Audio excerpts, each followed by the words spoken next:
À la demande générale, je vais faire mon premier tutoriel et sur un sujet qui concerne tout le monde puisque dans les bois j'entends souvent des craquements sinistres. Donc nous allons voir comment on règle le dérailleur arrière dans un premier temps. Alors avant de commencer, je voudrais faire un préalable et vous montrer ce qu'il ne faut pas faire. En fait, il y a des combinaisons qui sont peu souhaitables, c'est-à-dire la combinaison pignon haut et grand plateau. Je vais vous la mettre, vous allez voir ce que ça donne. Voilà. Si je mets le grand plateau, déjà il n'a pas envie d'y aller. Voilà. Et voilà ce qui se passe dans mon cas. Je ne peux pas le passer parce qu'en fait, le dérailleur il n'apprécie pas du tout. Alors pour moi, c'est un choix parce que ça permet d'avoir une chaîne un petit peu plus tendue et donc moins de bruit et de cognement sur le bras oscillant. Donc on a vu pour celle-là, je vous passe l'autre qu'il ne faut pas faire non plus. On va sur le petit pignon. Voilà. Et voilà celle-là. Alors pour moi ça se passe pas trop mal, mais quand la chaîne est plus longue, on voit bien que ça remonte ici. La chaîne n'est pas du tout tendue et quand on passe dans les trous et les bosses, c'est pas du tout conseillé. Voilà, donc là, dans cette configuration-là, on voit bien que la chaîne, elle est vraiment décalée. On est vers l'extérieur, vers le pédalier sur le pédalier, on est vers la roue sur le pignon. La chaîne, elle travaille vraiment de travers, ça tire sur le dérailleur. C'est vraiment une mauvaise configuration. Donc à respecter, sur le grand pignon, on monte pas trop, on évite les 4 derniers du haut. Sur le petit plateau, on fait l'inverse, on évite les 4 pignons du bas. Sur le plateau du milieu, eh bien, normalement, on peut aller un peu partout. Les extrêmes sont peut-être un petit peu plus compliqués, mais normalement, ça se passe pas trop mal. Voilà, faut vraiment vérifier ça, sinon faire attention à ça quand on roule, c'est parce que c'est vite fait de tordre la chaîne et puis de se retrouver avec des problèmes et de pas finir la rando à cause d'un petit problème technique. On va attaquer les réglages proprement dit. Et on va aussi avoir un préalable, c'est-à-dire vérifier que notre patte de dérailleur, elle est bien en ligne. C'est-à-dire que c'est pas la peine d'essayer de régler le dérailleur si la patte est cassée. Je rappelle bien sûr qu'on doit en avoir une dans son sac, c'est le fusible qui fait qu'on sauve le dérailleur en cas de problème. Donc là, je me suis mis sur le plateau du milieu, un pignon au milieu aussi, et puis on vérifie l'alignement, donc les trois roulettes, le pignon, la roulette, et là tout ça, ça doit être dans un plan bien vertical et bien parallèle à la roue. Si c'est tordu, on peut prendre le risque d'essayer de détordre la patte de dérailleur. Le mieux, c'est de la changer. Bon, une fois que c'est fait, pendant qu'on est sur cette partie du dérailleur, je vais vous montrer les réglages. Donc il y a 3 choses à faire. On a une butée basse qui va permettre de régler, de s'aligner sur le petit pignon. Une butée haute qui va permettre de caler le dérailleur sur le grand pignon quand on est sur cette vitesse-là. Et autrement, pour les autres pignons, c'est la tension du câble qui fait le réglage.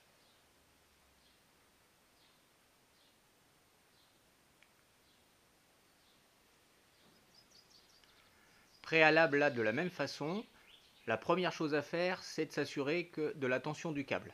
Donc pour faire un réglage, on va dire qu'on part comme si on avait changé son câble de dérailleur, chose qu'il faut faire assez régulièrement aussi si on ne veut pas de soucis. Donc ici, au niveau de la manette, il y a une petite molette. Cette molette là, il faut la serrer à fond.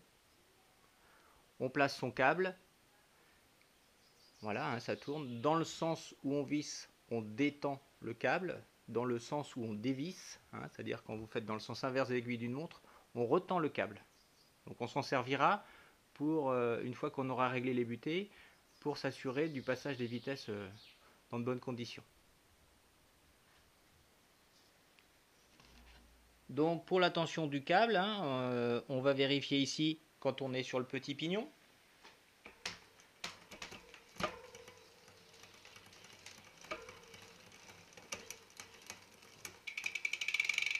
voilà, j'y suis. Faire un peu moins de bruit. On va vérifier que notre câble, il n'est pas trop tendu. Hein, voilà. S'il est trop tendu, hein, bon, il y a une vis ici, on desserre et on le remet. Hein. Donc l'idée, c'est, pour l'instant, c'est relativement libre. Hein. On desserre en haut. Voilà. Moi, j'ai complètement desserré. Comme ça, je vais vous montrer complètement comment on fait. Là, ici, mon câble, il n'est pas trop tendu. Et on va pouvoir régler la butée basse. Donc la butée basse, l'idée, c'est que la chaîne soit bien alignée sur le petit pignon. Voilà. Donc là, si on y est, c'est pas trop mal. En admettant que j'y sois pas, vous avez deux vis ici. Une qui est marquée H, une qui est marquée L. La vis qui est marquée H, c'est pour la vitesse du bas. Donc en admettant que ça a tendance à dérailler du côté du cadre, il faut visser un petit peu pour décaler le dérailleur. Et si c'est l'inverse, si ça descend pas suffisamment, que ça frotte sur le deuxième pignon, on desserre la vis pour que le dérailleur descende un petit peu. Voilà. Pour la butée haute, c'est la même façon. Hein, on passe ses vitesses. Voilà. Et là, pareil. Donc c'est la butée L, hein, la vis L. Voilà. Et on vérifie quand on est serré à fond, enfin quand c'est bien installé, qu'on est bien sur le bon pignon. Voilà. Hein.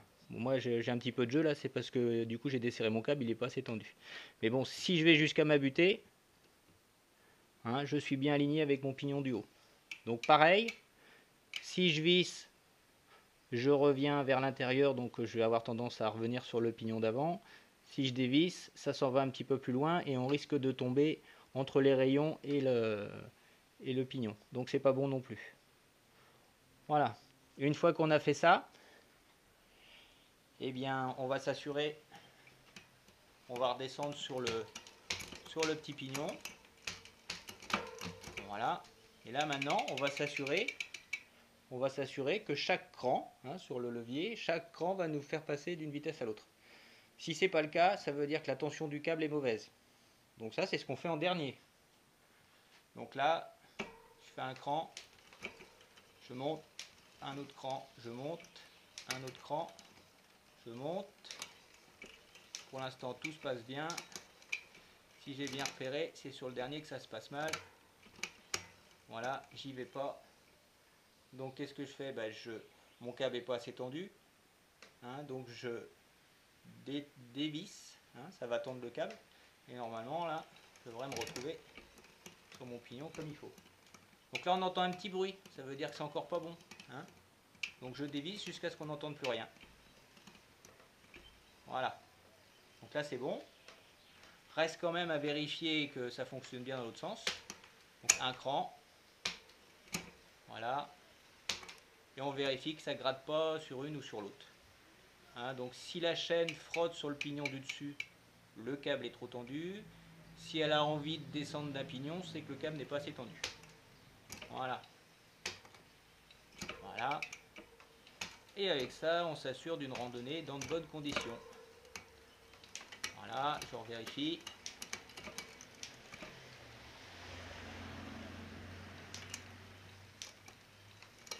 Voilà. Et le dernier. Voilà. Donc c'est nickel. Voilà. J'espère que ça vous aura aidé. Je pense que je referai un autre plus tard pour le dérailleur avant. Mais le principe est le même. Butée haute, butée basse et le câble pour gérer l'entre-deux. Bon, je mets tout ça en ligne.